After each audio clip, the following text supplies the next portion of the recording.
Alright, so this one is going to be kind of a part 2. But, I mean, I just have more thoughts. There's more thoughts. So, player disconnects again. Aside from the larger disconnects I talked about last time, there's also a lot of smaller ones. And these ones, like the smaller disconnects, are also kind of viable reasons why that given table might not be as, it might not be as good of a fit. And so that would be a reason not to play at that table, or not have that individual player play at your table. So, first, more anecdotes, because I'm just several thousand anecdotes in a trench coat. At the first table that I played at, DM was my good friend. Actually, the person that got me married, the officiant. So, there's some lore, I guess.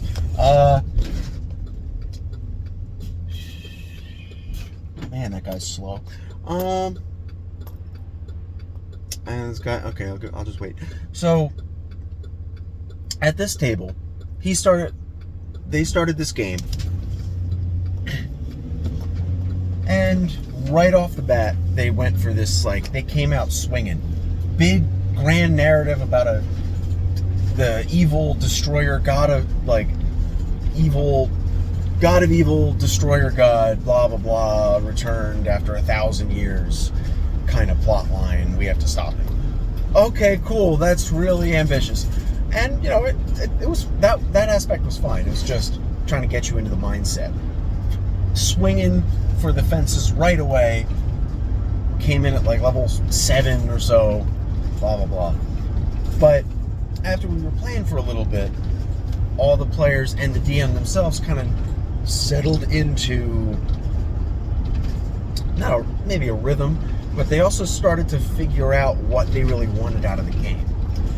And the DM really likes, one, the role play, actual play, playing a character, inhabiting the character, and that's one of my favorite things too. But two, they love political machinations and inter-character relationships and all the and economics and maps and all that other shit, which a lot of the players at the table were not interested in. Ergo, I remember we did a second session 0 at one point, and me and another player, we put in, the things that we want out of the game is a combat roughly every session. At least one combat a session. It doesn't have to be a big one. Just we just want to do combat. We like combat. We want to do that. It doesn't have to be every session, but 0.75 combats per session, basically. So every third session or every fourth session mathematically, we're fine with skipping a session, but we like to have more combats, and that wasn't the DM style. This DM style was much more combat when it makes sense to have combat. Combat is a thing, is just a tool to use. It's not an eventuality or a main focus of the game, and that's fine. But as a result, well, no, not as a result, but we started drifting off and finding other things. This game went on what is now effectively a 3-year hiatus. It's not coming back.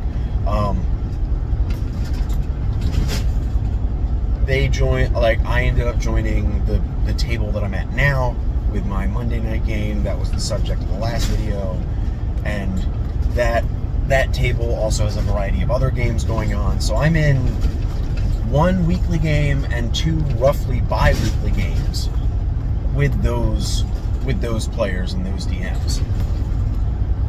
So I don't have a whole lot of time for other games now, and that's what happens. All the original games that I was in kind of fell, all went on hiatus. So I just went and did something else. Not super mindfully, That's what happens. But now that DM is in a game where all that political stuff is one of the central foci. Foci? Yeah. Focus, plural.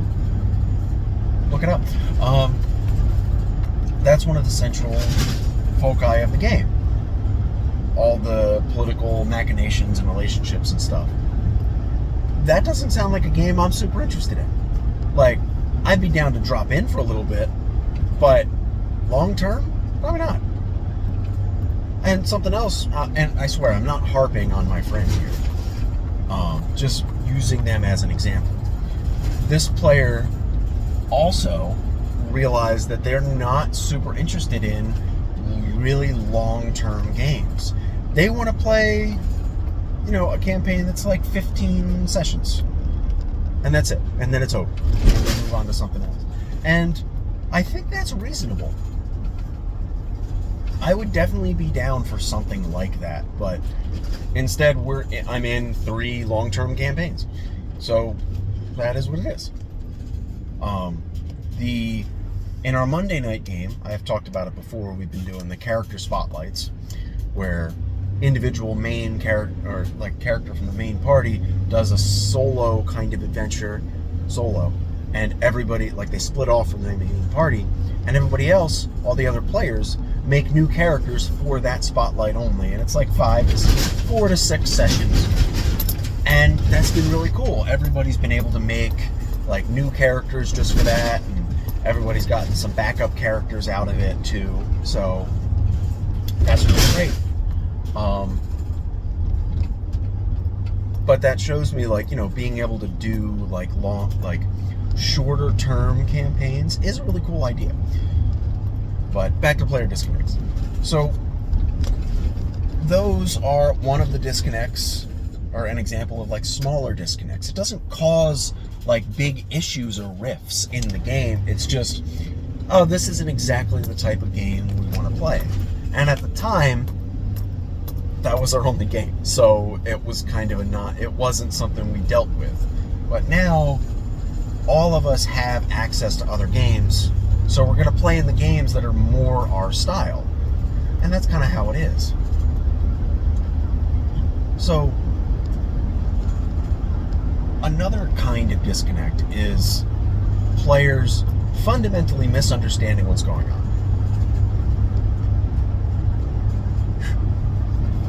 So, I guess it's no secret that my last video blew up a little bit for me.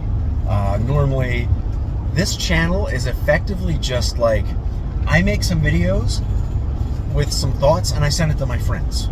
Like the people at my table and some other friends that like to talk about like game design and other things. So normally I'll get like 9 views and that's it. My last video on Player Disconnects got almost 700 views as of this recording, which is nonsense to me. That doesn't make any sense. I guess the drama really, the algorithm likes negativity and drama, but maybe that's why I'm continuing more thoughts. But this video is not as negative fundamentally. But that video also got plenty of comments, including a few highly negative. Actually, it was only 2 highly negative comments. But the only negative comment that was actually of substance was some guy calling me a narcissist for, quote, valuing the game over the players, which I don't think that's what I was doing. I was valuing other players' investment of the game over a single player's non-investment and non-participation. So, but that's a fundamental misunderstanding. That commenter understood it a certain way and felt compelled to comment and get his thoughts out, just as I am now. Felt compelled to do that, get all of his thoughts out, and his vitriol and all that stuff. Accuse me of various things, but maybe accuse is a strong word. That's kind of irrelevant. It's not important. He said a bunch of things that aren't necessarily true, but from his perspective, he's just watching a video that some guy put up on the internet. He doesn't have like an inside scoop or anything like that, so he can only act on what he knows and what he understands. And in this case, he was wrong. And I saw a bunch of comments, partially my friends that I send these videos to, and partially other random viewers on YouTube commented and discussed about how that's not necessarily what's going on here. And, you know, those players, or I call them players, all those commenters had enough insight to really kind of understand, really connect with what I was talking about, versus this first guy that was just, he takes a single idea or whatever it is he grabs onto and runs with that. And that's his understanding that he acts on. And that is another kind of player disconnect.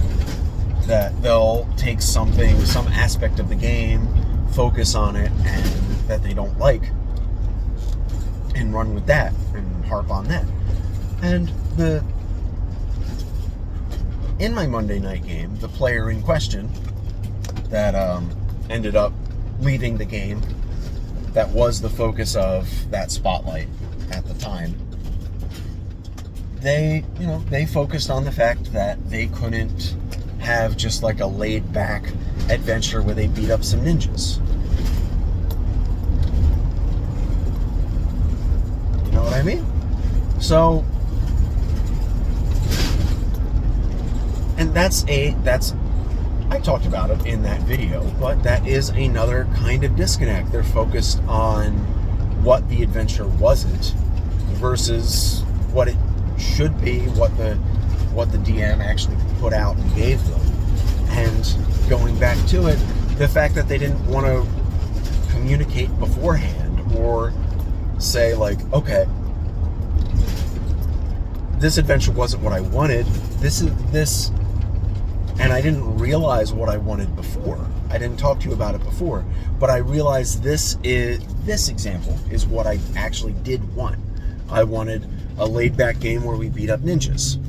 That's what I actually wanted. Moving forward, can we do that instead? Communication is important. Being able to communicate with the DM and the other players, it's really important. Something I always try to do is leave room for the other players and the other characters at the table. So in that game, we moved forward. I actually ended up trying to re-invite a player that I invited previously that I thought would have been a great fit. And I invited him because I figured he was going to take like a week to get back to me. He got back to me in 30 seconds. He jumped in. He's in the campaign right now. And he's an example of a player that has pretty good communication skills, good improv skills of being able to, take whatever the other players do and running with it. In that game, I'm playing a monk, a homebrew monk subclass that has like all this poison stuff, and they have a poison aura. We're walking through the woods, and there's all these bugs and stuff. So I turn on my aura, and to kill these bugs as they come in, just like as a mosquito net, basically. So I do that, and this new player, he's playing a druid. And that's not something the druid likes, like, killing bugs for your own comfort. So instead of like making it an antagonistic moment where he's like, hey, turn off your aura, you're killing too many bugs, I'm not down with that. Instead, he has his character kind of lament and make little graves for as many animals as he can as he's walking by. It makes this really fun moment. And then that makes me realize, oh, maybe I shouldn't be doing this, but we keep doing it. It's just, it becomes something that could have been a really bad antagonistic thing. A player with decent communication and improv skills, and like they know that the players and the characters are more valuable than anything else, than even their own character. They make it into a fun moment that we'll remember for a while now, especially because one of the other players just had some surgery, and it was so funny to them they almost busted a stage. I've never injured someone with humor before. So, yeah, that was just some more thoughts. I probably have some additional thoughts. I just wanted to get some stuff down, but I might have some more thoughts later on about this, but I do definitely want to talk more about like the positive player communications and player connections instead of disconnects. So that probably be the next full video.